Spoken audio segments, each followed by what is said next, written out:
I have a personal brand where I do identity coaching. I wrote a book last year and I'm one with the words, so I do a lot of professional speaking. We have many pursuits, all of them very much rooted in the idea of doing exactly what you love to talk about, which is creating a life that you love to live. And there's no way to do that without revenue or money. Money is that tool. No matter what you choose to do for a living, there can absolutely be money that fuels that or whatever, right? Like, especially now, more than ever, the ability to brand yourself. There's so much desire for that authenticity piece. Somebody actually cultivated that, created that, versus just like what AI created, which I think AI is amazing. And I think it can be a really great tool in the creative space, right? If utilized correctly. However, we still as humans crave that authenticity, right? We crave that connection. It's amazing now more than ever that artists have the ability to tap in monetarily to even bigger gains than they once used to. And it's funny, you don't know this about me, but my oldest, she actually is an artist. She's an amazing drawer. She and I wrote a book together, a children's book called Schnitzel Houdini Weenie. And I told her right now, I'm like, hey, there's never been a better time for you to be an animator. Like, you literally can create your own show, right? Like, you don't have to wait for somebody to take you up and take you off down the path. Like, you can do it yourself. Hey guys, and welcome back to another episode of Financial Mastery Simplified. I am your host, Jacqueline or Jax Crider. Today we have Don on, and amazing photographer, even does a little bit of videographer kind of stuff. I will let Don give a little bit more information about kind of who they are, what they do, and tell us a little bit about why you're excited to be on the show today. Well, thanks for having me here, Jax. Yeah, my name is Don Mamone. My pronouns are they, them. My wife, Emily, and I have successfully owned and operated a photography and visual art studio for the last, oh my gosh, I hate to say it, almost 20 years, which is amazing, but does make me feel like I'm aging, which is better than the alternative. And we've been successfully serving clients from Dallas to destinations around the world, really in the corporate and nonprofit, commercial and branding spaces. We gave up the social market right around 2016, 2017. So we're pushing on about a decade of doing really only business to business professional photography and videography. And we are artists to the core, though. So my wife also is a bass player, a keyboard player, and a band member of a local Dallas band. I have a personal brand where I do identity coaching. I wrote a book last year and I'm one with the words. So I do a lot of professional speaking. We have many pursuits, all of them very much rooted in the idea of doing exactly what you love to talk about, which is creating a life that you love to live. And there's no way to do that without revenue or money. Money is that tool. So that's part of the reason I'm really excited to chat with you today is we've successfully pioneered working for 20 years in the visual arts, right? There's people talk about it, the starving artist, the tortured artist. How about the profitable artist? That's what we're here to talk about. Agreed. Well, and the truth is that I think no matter what you choose to do for a living, there can absolutely be money that fuels that or whatever, right? Like, especially now, more than ever, right? The ability to brand yourself, to show the world your gifts or whatever. There's so much, desire for that authenticity piece that is, somebody actually cultivated that, created that, versus, just like what AI created or whatever, which I think AI is amazing. And I think it can be a really great tool in the creative space, right? If utilized correctly. However, we still as humans crave that authenticity, right? We crave that connection. We crave that, like, oh my gosh, and it's amazing now more than ever that artists have the ability to tap in monetarily to even bigger gains than they once used to. So I think the idea of the starving artist is kind of a misnomer anymore, in my personal opinion. And it's funny, you don't know this about me, but my oldest, she actually is an artist. She's an amazing drawer. She and I wrote a book together, a children's book called Schnitzel Houdini Weenie. And I told her right now, I'm like, hey, there's never been a better time for you to be an animator. Like, you literally can create your own show, right? Like, you don't have to wait for somebody to take you up and take you off down the path. Like, you can do it yourself. And so what an amazing time we live in, especially for people who are in a more artistic spaces, if you will, to make money. I hope so. I really do genuinely hope that people capitalize on some of the opportunities that they've been presented with. Gary Vee talks a lot about the fact that, 20, 30 years ago, you had to be in with a publisher, in with a broadcast studio, and so, he pulls out his phone and he talks about, like, this is literally a TV studio, a newspaper room, all this stuff.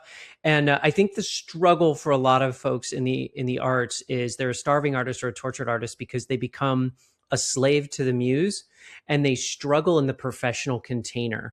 And so one of the things Emily and I developed, what I didn't mention when I talked a bit about myself there for a moment, was I spent 10 years in corporate America in hospitality as the director of events for hotels throughout Southern California. And in that time, like what I learned about running a service-based business was like rooted on the front lines of that hospitality, learning how to exceed expectations and anticipate needs and all these things. And I learned how to exist in that professional container. And so when I chased my dream and decided to start the studio, I was like, I get to be an artist in service to a client. And that's a hard distinction, I think, for a lot of artists. So even if they're great at marketing, even if they find their way to creating a place where they get to do what they love and make money doing it, sometimes they struggle. Like, it can't be all about you or all about your art or all about what you need and what you want and how you want to create a moment when you're in service to someone else. And so Emily and I have now started artist education, which allows us to be like, hey, do what you love and do it inside of this container that is profitable. And then that profitability can sometimes fund passion projects where you don't have a boss, where you're not working for someone as an artist. And Emily and I do that frequently. We're like, you know what? I just really want to create this thing. And it's been in my mind. And we'd hire models and we rent a studio and we just do it up to feed that muse. But other times when a client has KPIs, we know what they are. We work creatively and in our zone of genius to achieve that. I hope they take advantage of that because that's what it takes. If you're going to be in the corporate and consumer market, that's what you need to do.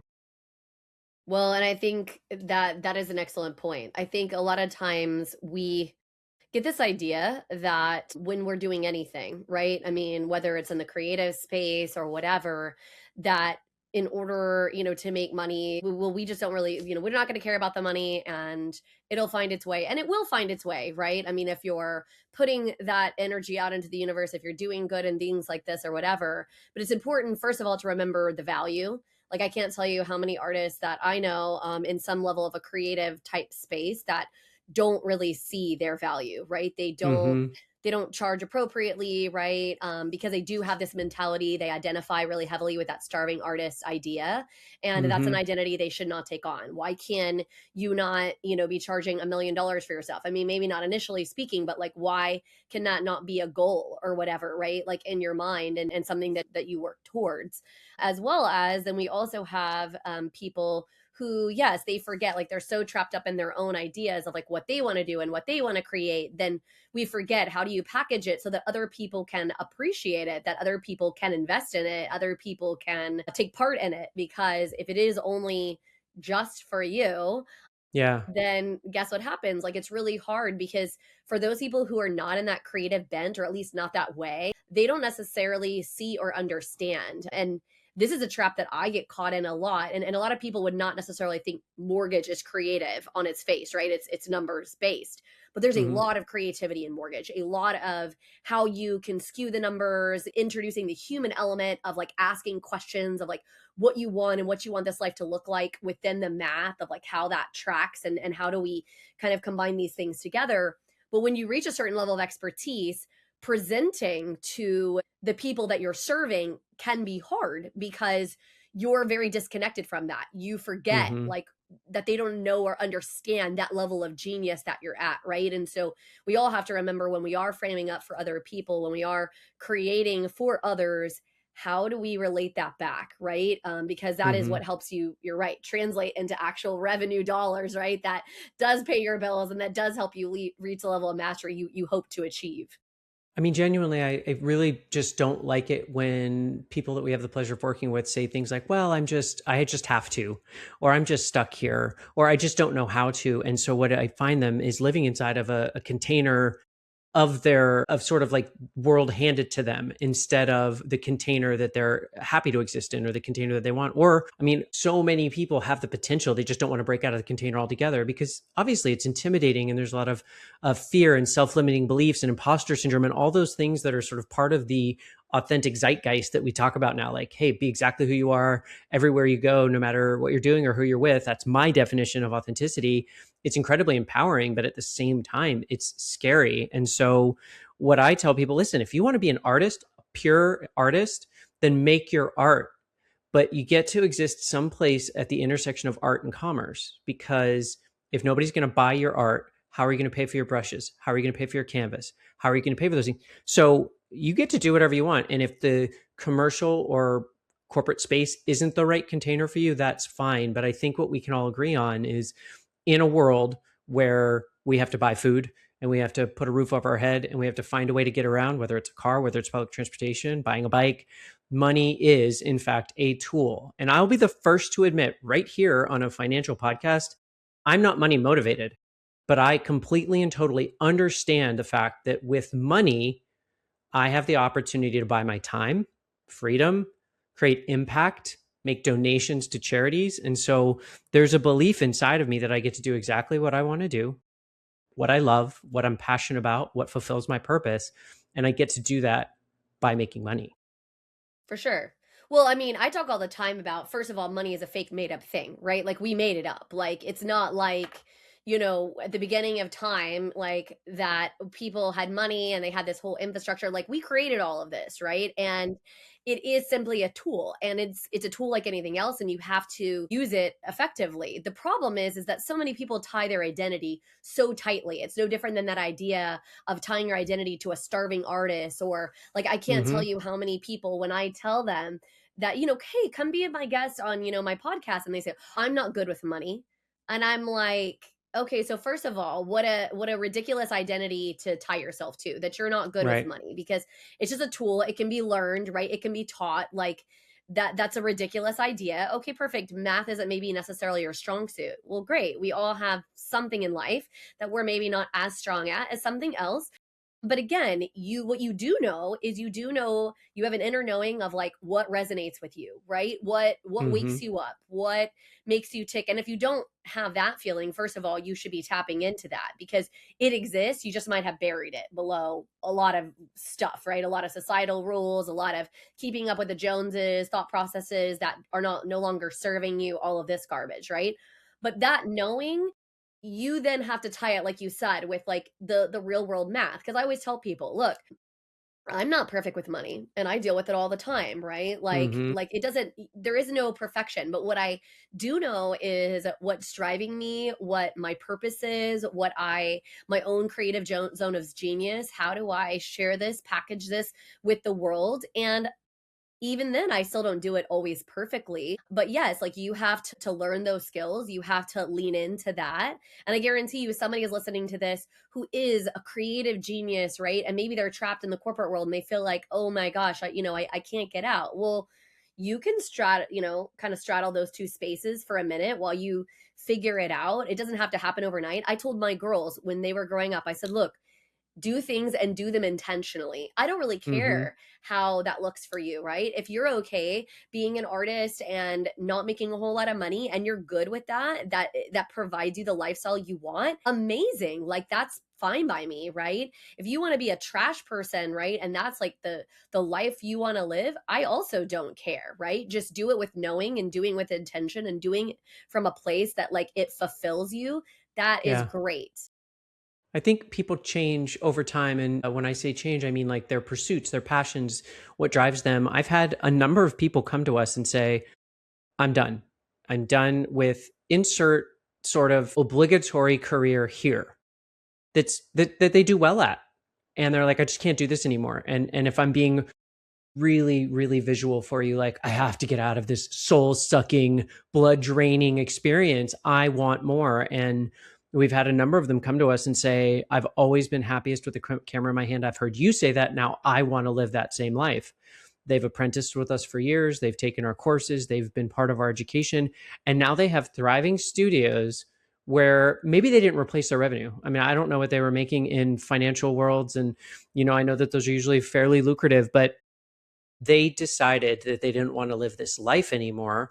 And despite the money, they were happy to make what money they could make, what money they could hunt and eat, doing something that fulfilled them and was creative for them. And I think that that's the thing that you touched upon that's most important to me, is that when people, whether it be about their personal identity, their professional career, the city they live in, the town they live in, the spouse that they're with, that they do it intentionally and with choice, right? Like one of the things that we were talking about before we turned the cameras on was that for 10 years, Emily and I largely operated in the social world. We did weddings, we did a few mitzvahs, we did a lot of milestone events. And over a course of time, I said, this, like working every Saturday, the sort of business to individual or business to couple sales model and lead generation model, the one and done elements around weddings, right? They don't ever hire you again. It's just not my vibe. I feel like I want to start making a move. And it took a couple of years of refining our business and things. Eventually, we left that behind. Not because we hated it, not because we refused to do it anymore, but we saw something that was more in alignment with the direction we wanted to head. We wanted to start a family. I didn't want my kid to go to school Monday through Friday, and then I'm working all day Saturday and recovering on Sunday. So like all these things, and people started hearing this message and they're like, yeah, it's not that I hate them. They just don't really match. And so we say that, like, we loved weddings right up until we didn't. And then we decided to make a change. And so I think that's what it's all about, is people finding the way to make the money they need to make in order to buy the things that they need to buy and live a life they just love, that they're proud of. I think a lot of times people forget. I think they get so stuck and they think what intentionality means is that you have your whole life planned out and that you have this roadmap, right? That like tells you exactly the steps that you're taking to get to the perfect life or whatever. But what intentionality really means is that you are able to see that the steps that you were taking before, the season that you're living in, that you've outgrown it, or it doesn't fit any longer, right? It's not, resonating with who you are anymore. And it's okay to admit that you need to step outside that, right? That financial mastery, maybe what you had your idea of in your 20s, is different than what you looked at in your 30s, is different than what you looked at in your 40s, right? Like all of those shifts and those changes are okay as long as you're like thinking them through, and also having conversations with the people whose lives it may or may not affect, right? Like for you, your spouse, for you, my husband, like how is this shifting and affecting them, and having those conversations. Because I give the example of myself and my brother all the time of how we came from same parents, right? Basically very similar background, very similar financial situation, like all the things. And the way that we live our lives and how we handle our financials are totally and inherently different. And there's nothing wrong with it. In fact, I celebrate my brother for knowing who he is, what he wants, what is best for him and his family or whatever. I don't always agree with him on it. And if we have conversations, we respectfully agree to disagree on some points, and that's okay. Yeah. But he is being intentional with his choices and with his life. And I've encouraged my parents, because they have very strong opinions, and they like to share them with us, unfortunately, even if we don't want them to. That's what parents time. do. Yeah. That's what Every they do. time they like to share them. And I remind them, like, he's a grown man, like, let him be. You know what I mean? Like, he's making choices for his family. I may not agree with them, and I don't agree with all of them, but it doesn't matter. Like, they're not my choices. They're not affecting me directly. And so, but it's okay to admit what you want. And it's okay also to admit when you've outgrown something, or something's not serving you any longer that used to be your love. Like, that's okay. Yeah.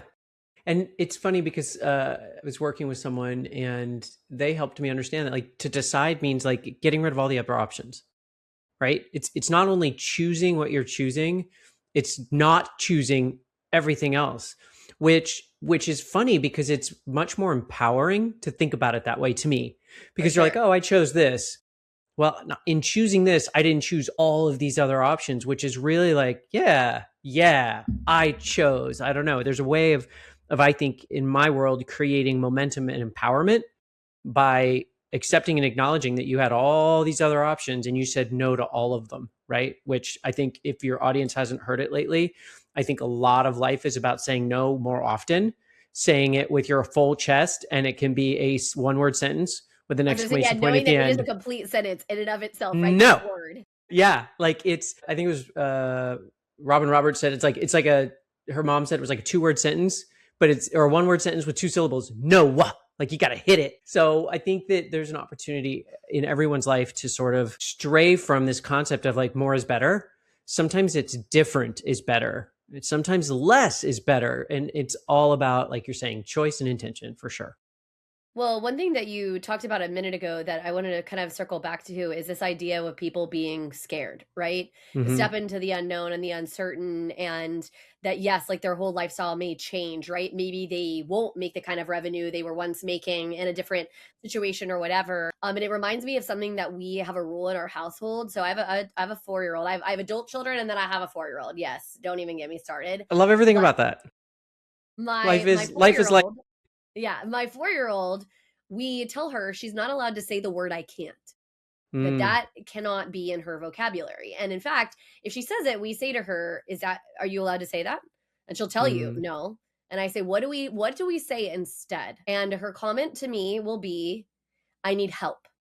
And mm, so sometimes we forget that as we're stepping into the uncomfortable, or we're stepping into a new season, we're realizing that this situation, whatever it is, does not serve us. Maybe from a financial aspect, or maybe it's serving us really well financially, like from a dollars and cents perspective, but it's not serving us emotionally, spiritually, like all these other hmm. ways that we really are committed to connecting and making this holistic existence of ourselves. And sometimes when you are telling yourself and convincing yourself and telling yourself the story, you can't.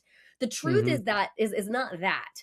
The truth is not that you can't do it. The truth may be you need help. You need to find the right expert, the right person, the right entity to speak into you, right? To show you that what you're thinking, how you're feeling is not crazy, right? Like that it's okay to want this, to step into yourself. But so often I think we put that block on ourselves. I can't. Yep. And it's pardon my French, but it's bullshit. Yeah. I mean, the one that I think you didn't mention that I learned from she's now 9, but I learned it when she was like 6, my daughter, and I wrote it about in my book, Different Doesn't Mean Broken, available everywhere. She came home one time and she said, Daddy, do you know about the power of yet? And I was like, no, I don't know that I do. And I looked it up and I wrote about it in my book because I thought it was so powerful. It was a psychologist in the like late 70s, early 80s that came up with this idea. And she said, Daddy, I can't tie my shoes yet. And I went, wow. And her teacher she was giving herself a hard time about the fact that she couldn't tie her shoes because some of her friends could tie her shoes. And she said, when you add the word yet to the end of something, it just means you haven't had enough time or availed the right resources or met the right person or educated yourself or read the right book. Yet just gives you the time and the grace that you get to have in order to accomplish that thing as an eventuality. And I thought it was beautiful because if there's one thing we've learned, and I'd love to tell a little anecdote here because it started with a visual experience that we had as photographers. And then I sort of extrapolated it into the work that I have the pleasure of doing with people who are struggling with their identity. We internalize criticism and we externalize praise. And there are a million different psychological ways in which that has been reported and it's shown itself to be true. But when Emily and I would go do these sort of higher volume headshot stations for exhibits or corporate or whatever team members, sales forces, I would literally watch the person look at their photo and be like, oh, I mean, don't get me wrong, you're a great photographer, but why do I look so? And they would follow it up with the meanest thing you could possibly imagine. Like if somebody else said it to you, you'd punch them in the face. Yep. And then their friend would come along and have just had their photo made and they'd look and they'd be like, oh my God, you look so beautiful. Oh my Yeah, it's gosh, that incredible. shirt, you are. And I started looking at that and saying to Emily, I don't know how we as humans have started this sort of downward spiral of we get to have this voice inside of our head that is just the meanest, unkindest, most unfair voice inside of our head running on repeat all the time. And the annoying part is we listen to it. Whereas if somebody else said it to, we would never let them get away with it. Would we either remove ourselves from the situation or we would call them out, or like I said, maybe get violent and punch them in the face and say, you can't say that to me. It's Yep. heartbreaking to witness. And so we over the years have found a way to try to gently and lovingly encourage that person to not say that thing about themselves, give them a little pep talk and then take another photo. It sometimes makes a difference. They look at it, they're like, you know what, you're right. I actually do look quite lovely. Or, I do feel good about the fact that whatever. And that shift, it's remarkable how just the way we see ourselves, if we can see them through more unbiased eyes, suddenly the power of yet kicks in, the power of like, because I think it's not only I can't, but I won't, and I never will be able to, right? It's like the extension Yeah. of all those things. And so it's interesting when you do find the person that loves to have their photo made and steps right in and is positive. You're like, you've done some work. I can tell you feel it on the inside. Because most of the time I feel like I'm giving away root canals, right? Like, hey, would you like to have your photo made? They're like, no. So when you find I someone that does, it's I was gonna say that's beautiful. me. I like to take photos. I always have or whatever. And I think part of it is because I believe, and I did photography like in high school and stuff like that. And I've always just liked the beauty in that art, right? Like of capturing somebody's essence. Because, and I'm Mm-hmm. not talking about the like stage, like you smiling for camera photos, because those are fine and necessary, like to maybe capture that person. But I'm talking about like the true essence of somebody, right? Like Yeah. the laughter, the joy, right? That kind of an image on somebody's face. And it's crazy to me, yes, how critical we are of ourselves. And I'm actually very happy that we are coming to a society that is stepping a little bit out of the criticalness that once was. And there is still, I'm not going to say that there's not still some major people, especially on social media, right? The keyboard warriors who are going to continue to be Sure. uber critical, right? But we are trying to encourage,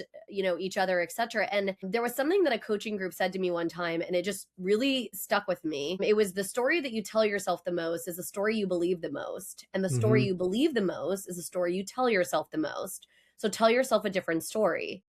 Yeah. And it's really good advice for a few reasons, but one, and I teach about this in some of my programs, your RAS, it's a reticular activating system. And there's this thing in your brain where when you are telling yourself something, to look for something, to acknowledge something, your brain is actively seeking it out, right? It's looking Mm-hmm. for evidence, and it activates. It's the idea that you may have never seen or haven't seen a green car in a million years, but now that I said green car, Yep. now your brain's going to be looking for See them green cars, and you're going to everywhere. see them everywhere. Huh? Everywhere you look, there's a green Yeah. car, and you're like, holy cow.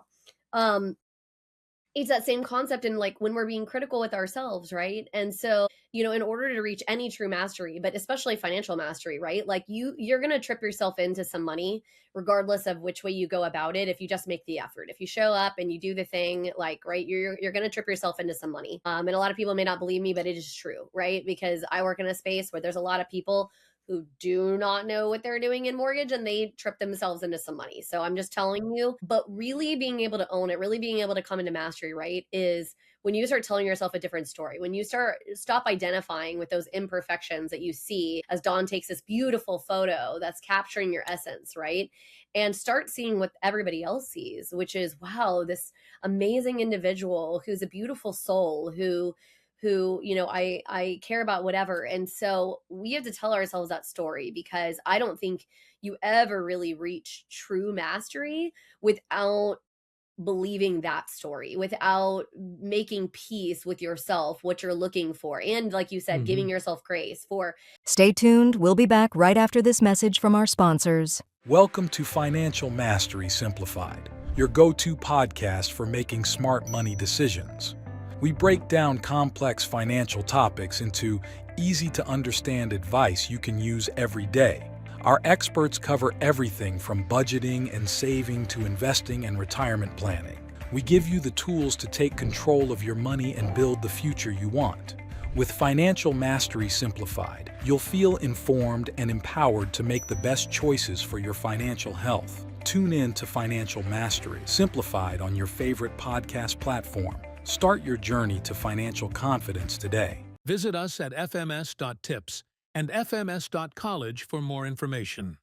Welcome to House U, where we believe in the power of education. At House U, we're more than just a brand. We're your partner in home ownership, dedicated to educating, equipping, and empowering you every step of the way. Education is at the heart of everything we do. We offer comprehensive resources designed to make home ownership simple and accessible for all. From understanding mortgage options to mastering home maintenance, House U provides the knowledge you need to make informed decisions with confidence. We host workshops and seminars, bringing together experts and community members to share insights and build a stronger, more informed community. Because when you're educated, you're empowered. House U, home ownership made simple for all. Visit our website or contact us today to start your journey with House U. Empower yourself with knowledge and embrace the joy of home ownership. Thanks for your patience. Now back to our conversation. And I loved what you said with the can't yet concept, because that was something I struggled with a lot the last year or so with my daughter because she was struggling to potty train. And, Mm, the standard operating procedure is that by the time your child is 3 years old, the society yep. basically demands it because sending her to a school or anything, she has to be potty trained. And so I was feeling like a failure as a parent. Like, what have I done? I haven't given her enough tools or resources or whatever, but just took her more time to figure it out and to synthesize that idea inside of her brain and to be able to listen to her body in a way that made sense for her or whatever. But here I am over here beating myself up and probably Yeah. inadvertently maybe beating her up a little bit about it, right? Not even on purpose, but just, kids are Sure. smart. They can feel the frustration and it just wasn't there yet, right? Like that was just not happening. I think it's interesting. A couple things have bubbled up for me. So I teach people that I think in a world that we live in now, especially with coaches who coach coaches who are coaching their coaches, like there's this feeling of like this multi-layer thing that everybody has something to teach, which I think is incredibly empowering. And I think that as long as you have the credibility and you enter the space professionally, more knowledge, the better. Agreed. But I worry because I think there's a lot of people like, this is the way to do it. And you and I have this conversation. Like, I do not push the way to do it on anyone. I tell people what works for me. I tell people the things I've noticed and patterns. I tell them pathways that I think will get them from where they are to where they want to go. But I have these three little tricks that I say, listen, every single person can avail themselves of all of these resources, and every single one of them can put them together in a unique way, which means that they're going to do this in their own time, at their own pace, and in their own way, which means they start when they're ready, they go at whatever speed works for them, and they get to do it in any way that makes the most sense, because every single one of us is a beautiful, unique, and talented creature. There's no way you could say like, this is the patented formula for how to achieve this. In most cases, there's some variability there. And I think that every time we talk about sort of the artist or the entrepreneur or, somebody who hangs their shingle out and is like, I'm going to go find my client, we worry not enough about the idea of I get to find my ideal audience and then convert that ideal audience into my dream client. And I get to do that by being empowered and authentic and confident and clear in my message and not worry about that some of the people are going to fall away. Some of the people are going to see your bright and brilliant light and be like, that's too bright for me. And they're going to walk away. Great. Because they're not your ideal audience and they're not your dream client. So don't waste your time cultivating or curating them as part of your group because they're not.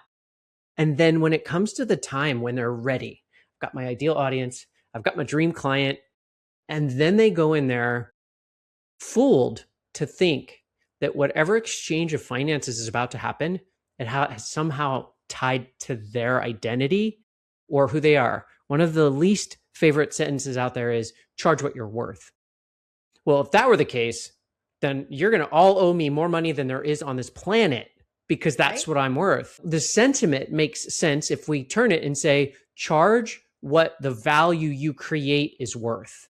And most people vastly underestimate the value of what they create. And so they go into a situation and instead of saying, I'm going to charge what the value of my knowledge, time, talent, and experience, and the value of what I can create for you, they charge what they think the person is willing to pay. And that's where things go off the rails because suddenly your identity, your worth, your value, what you create is externalized. And I can just guarantee you that half the people you meet are going to be like, I don't think you're worth that much. I'll give you this until you find the ability to say, that's cute. How you think I would ever be able to create the amount of impact and change and value that you need for that? That's just not going to happen. It changes the whole world. Starving artists go away. Tortured artists make so much money. They can do their passion projects whenever they want. And there's a lot less, I think, crying at the end of the day. Yeah, and I think that that's a really good point too. I like the way that you wove that together, right? Because I also, so first of all, I'm a very big it depends girl. Like, you don't know this, but I have a law degree. And like, literally, I swear, the Mm, one major overarching thing they teach you the whole first year of law school, because they basically take your whole brain out, every way you've thought about everything your entire life, and they reshuffle it. And wow. I'm telling you, you can't ever go back to the mindset you had before law school. Like, you Mm, you just can't do it. And one of the major factors is that the answer to everything is it depends, because it is, mm, because there's so much gray aspect, there's so many different avenues that can be walked down. The fact pattern just shifts just a tiny bit on the legal side, and then it changes everything on how the whole case would be structured and the outcome and all the different things or whatever. And that for me always resonates a lot because it does depend, right? Like it does depend on Mhm. your unique scenario and situation or whatever. And I like that you pointed out that, yeah, charging what you're worth. I mean, I agree because yeah, I mean, if I was charging you what I was worth, I mean, you're probably right, baby. You wouldn't be able to pay it. Right. Like that Tens would of not be the thousands, hundreds case. of thousands of dollars per minute. It's a well-intentioned motivational slang or slogan, but it really, I think, does more disservice and more injustice than it does lift people up. So we could just modify it, change it, because it depends. It reminds me of reasonable. That's another law word I guess I hear, like, what a reasonable blah, blah, blah. And you're like, well, what's reasonable? I don't know. That's subjective. Well, that's why we need lawyers. But that's also why, but the idea of the reasonable person standard exists because it is allowed to shift with society. Mm, So the way that we view reasonableness is not always a constant. And so mm, I think a lot of times when people think of reasonable, you're right, that's what they think is like this is an impossible standard. Well, the idea behind it is that it is allowed to shift as we change, expand, societally or whatever, right? And have you ever heard, and because I know that you're connected with Marley and Steve, have you ever hmm heard Marley Jax talk about her grandpa and how he was a photographer and that was like the mm-mm, love of his life? And she tells this story about how her grandpa was a photographer. That was basically the love of his life, but he had to make a decision as like a young married man on hmm going back to help the family save the farm. And he didn't really have any choice. And he had to, I think, I can't remember exactly the story. I don't want to get it wrong, but I think maybe he even had to sell his camera or something, but like it was one of the things that really stuck with her about trying to do, what she wanted or whatever. I mean, we have shifted as a society. Like, aren't we lucky and aren't we blessed that that isn't necessarily the choice? And I know that there are still maybe some people who are listening yeah. who have had to maybe give up some of their dreams to be able to go and help a family member or do something that has been uncomfortable or things like this. But we also live in a society where there are still so many other tools that we still can be generating revenue on a separate total stream, right? Like we still can be, I mean, heck, and I joke about this and I know it's a real job. So those don't come at me for the people who do this as a living. But I mean, if we can make money playing video games, if like that's a legitimate like stream of Sure. income, anything can be, right? I mean, Yeah. that didn't even exist 40 years ago, like the even playing a video game, period. Yeah. And now it's like a whole job. Like think about that amount of shift and where we've come. And so when people are like, oh, well, and they make excuses for all the reasons they can't make money or live the life that they want to live or whatever, I'm sorry, but man, screw your excuses because there is so much opportunity more now than ever before. I mean, I teach and coach people a lot on AI hmm because a lot of people are convinced, it's the devil and it's coming for our Yeah. jobs and all the things. And I'm like, actually, and I had this conversation with my oldest. I said, it is actually one of the best things for somebody who is creative because it can help you come to ideation so quickly, like the hmm the the juxtaposition of being able to like toss back and forth when Yeah. AI is the devil is when you outsource your power to it and you stop listening to yourself and you listen to the machine more than you listen to your own knowing. That Yeah. is the mistake that people will make with AI. But when you use it as a multiplier and an amplifier, man, baby, I mean, it can lights out really change the game for you if you're willing to let it. I think that it's worth noting, yes, I think we are in a time of wild advancement at a faster pace than anything before, which is something every generation says. Go all the way back to the Industrial Revolution where they're making machines that are doing things for us that we used to have to do by hand. And then you've got, media and the radio and TV and then the internet. And now AI is making the internet look like the covered wagon that we rode on the Oregon Trail. It's really quite remarkable, and we get to avail ourselves of those tools to the degree to which we have the privilege to do so. I heard something recently that I just would love to share here because I think that it helps accept and acknowledge just kind of like the light notion of privilege, and that's that somebody's like, well, we're all in the same boat now, and you're like, because there's some people that are in super yachts, there's some people that are in boats, there's some people that are in rafts, and there's some people that are in a life vest, and there's some people that are just swimming. And For sure. so what that person said to me was like, we're all in the same storm. I was like, oh, like, boom, like that hit me hard because maybe I'm in a boat and I can see somebody in a super yacht, but then I can still look over here and see somebody on a raft. And it just kind of helps level the playing field. And I think that one of the things that we get to acknowledge in our space is I've had people come to me that either where I used to be, or like way far back to where I ever was. And like, here's how I look at it. When Emily decided to leave sort of the social market, she's like, well, how do we do that? Like, we built a whole business, we bought all this gear, we've really specialized and gotten good at this. I'm like, well, don't worry.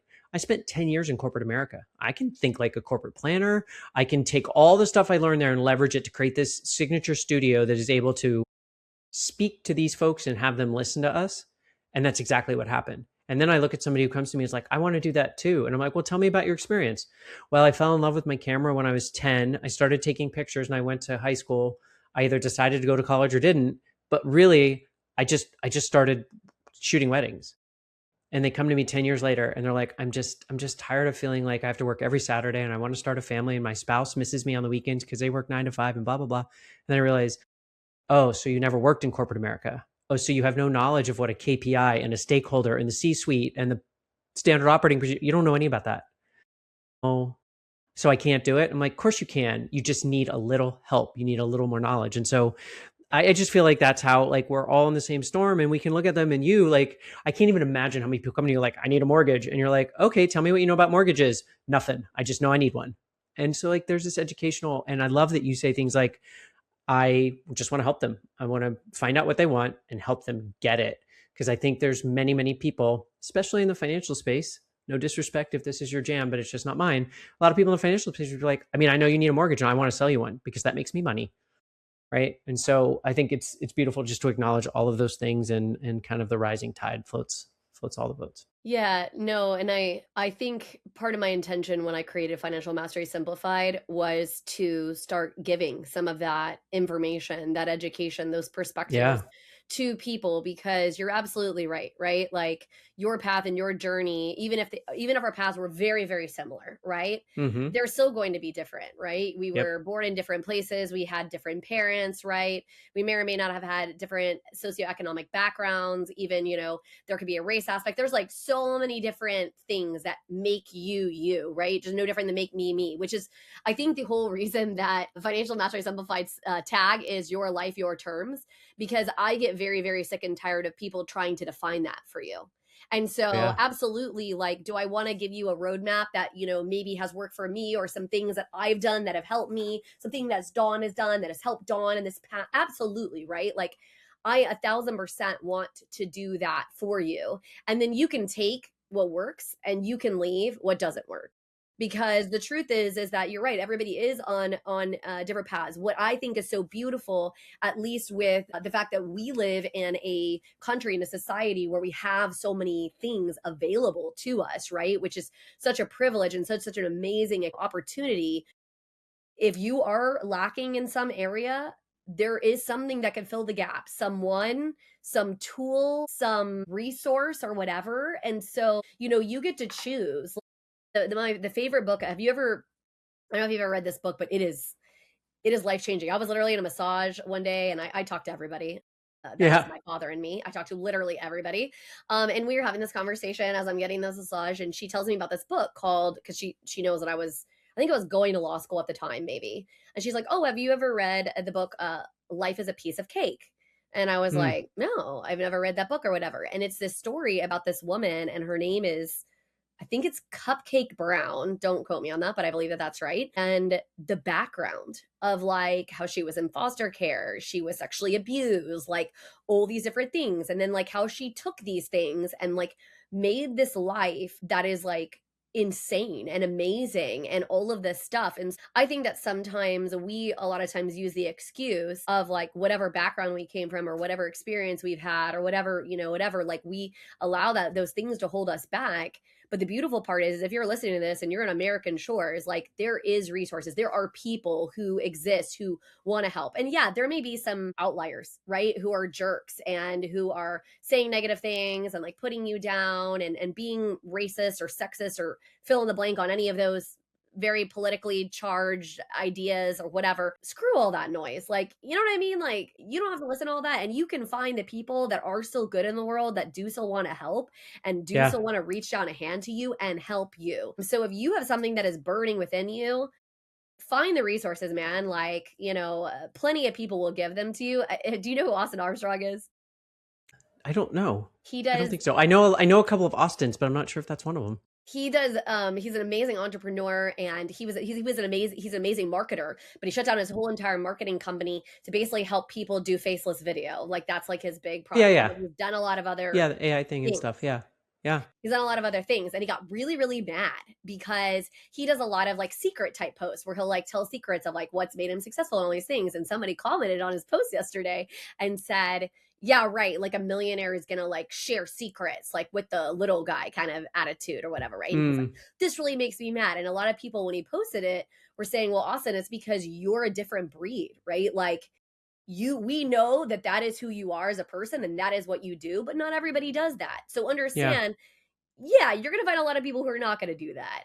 But there is Yeah. enough people in the world who are doing it and who are Yeah. trying to help that you can get to it wherever you want to be, I promise. I love the idea of encouragement and motivation and mutual aid and all of those things. I think that it's just the number one thing that you've done in your way is acknowledge the differences, right? And unfortunately, I think that it's so outdated now. I think most people that I have the pleasure of sharing my time with wouldn't ever say it this way, but this whole like pull yourself up by your bootstraps kind of argument that everybody can do it. It makes this sweeping assumption that everybody starts with the same resources, everybody starts in the same place, and everybody has the same opportunities. And we all know that that's not the case. And I think that one of my favorite things is acknowledging my privilege, acknowledging where I sit, acknowledging the loss of privilege that I may have experienced in my identity, and all those different, like, sort of beautiful, complicated tapestry of humanity. Emily and I were photographing it was a therapy center for people who had lost limbs as members of the military. And if you want to talk about encouragement and empowerment and sort of just looking at your situation and acknowledging how bad it sucks and how unfair it feels, and then overcoming, they had a t-shirt that I had an original, like I looked at it, I was like, which is always good marketing. It's always good merch when it makes you say, but I did end up buying that t-shirt because of who it came from. These people that were so empowered. It said, stop complaining, start adapting.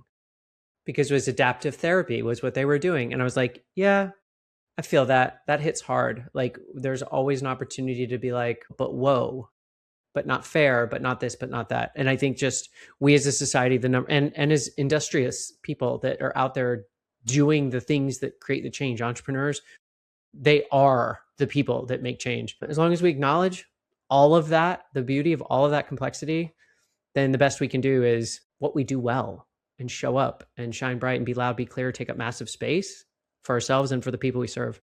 Well, it's so funny because I like that you took that from that, because the challenge that I've always come into is I'm a very direct person. I always have Mm-hmm. been. I don't really hold back my opinion about things, but I also don't hold judgment. I understand and I appreciate that, yeah, other people are, like I understand that from their vantage point, they can look at me and say, "Hey, man, you have had some easier existence than me for whatever the reason," right? Fill in the blank.